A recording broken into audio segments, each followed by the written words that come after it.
અમરેલી જિલ્લાના વિવિધ વિસ્તારમાં ખૂબ વધારે વરસાદ પડતા 2-3 જગ્યાઓ પાણી ભરાવાના કિસ્સાઓ સામે આવ્યા. સાવરકુંડલા તાલુકાના ફિફાદ ગામની આજુબાજુ પાણી ભરાવાના કારણે ત્યાં એક પ્રાઇવેટ બસ પાણીમાં ફસાઈ ગઈ હતી.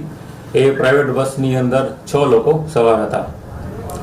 એની જાણ થતાં તાત્કાલિક ડિસ્ટ્રિક્ટ એમરજન્સી ઓપરેશન સેન્ટરથી સાવરકુંડલા તાલુકાની ટીમોને અમે એક્ટિવેટ કર્યા.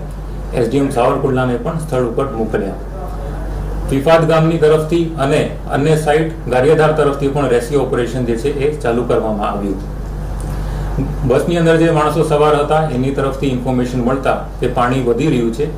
મેં તાત્કાલિક સ્ટેટ એમરજન્સી ઓપરેશન સેન્ટરમાં જાણ કરી અને એરફોર્સના હેલિકોપ્ટરની વ્યવસ્થા કરવામાં આવી. હેલિકોપ્ટર જ્યારે જામનગરથી અમરેલી તરફ આવ્યા આ દરમિયાન જ ગારિયાધાર તરફથી 4 લોકોનું રેસ્ક્યુ કરી લેવામાં આવ્યું હતું અને એક વ્યક્તિ બસમાંથી કૂદીને એ બ્રિક્સ ઉપર ચડી ગયા હતા. આ લાસ્ટ પર્સનની રેસ્ક્યુ માટે અમરેલી જિલ્લાની ફાયર ટીમ જે છે 1.5 કલાકની મહેનત પછી એ માણસને પણ સક્સેસફુલી રેસ્ક્યુ કરી લીધું. આમ આ ઘટનામાં 6 જે લોકો છે બધાનું સક્સેસફુલી રેસ્ક્યુ કરી લેવામાં આવ્યું. આ દરમિયાન જ અમને જાણ મળી કે પીપાવાવ ગામ જે છે રાજુલા તાલુકાનું એમાં પણ અમુક લોકો ફસાયા છે. આ દરમિયાન ડિસ્ટ્રિક્ટ એમરજન્સી ઓપરેશન સેન્ટરમાં મારી સાથે જિલ્લા વિકાસ અધિકારી શ્રી પરિમલ પંડ્યા, નિવાસી અધિક કલેક્ટર શ્રી દિલીપસિંહ ગોહિલ પણ હાજર હતા. પેરેલલી આ બાબતની જાણ થતાં ડીઈઓસીમાંથી અમે રાજુલા તાલુકાની ટીમને એક્ટિવેટ કર્યો. એસડીએમ રાજુલાને પણ સ્થળ ઉપર મોકલ્યું.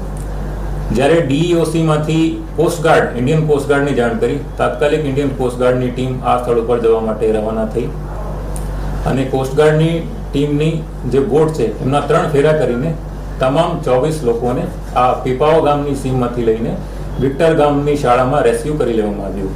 આમ આ ઓપરેશનમાં પણ સક્સેસફુલી 24 લોકોને જિલ્લા વહીવટીતંત્ર અને કોસ્ટગાર્ડની ટીમ દ્વારા રેસ્ક્યુ કરી લેવામાં આવ્યું. આ સિવાય પણ આ વધારે વરસાદના કારણે 2 અન્ય કિસ્સાઓ છે. લીલિયા તાલુકાના બવાડી ગામમાં ખેતરમાં 6 લોકો ફસાયા હતા. એ લોકોનું પણ સક્સેસફુલી રેસ્ક્યુ કરી લેવામાં આવ્યું હતું. રાજુલા નગરપાલિકા વિસ્તારમાં તત્વજ્યોતિ સોસાયટી પાસે નદી કાંઠાના વિસ્તારમાં પાણી ભરાવાના કારણે એમાં પણ 2 લોકો જે ફસાયા હતા એમને પણ જિલ્લા વહીવટીતંત્રની ટીમ દ્વારા સક્સેસફુલ રેસ્ક્યુ કરી લેવામાં આવ્યું હતું.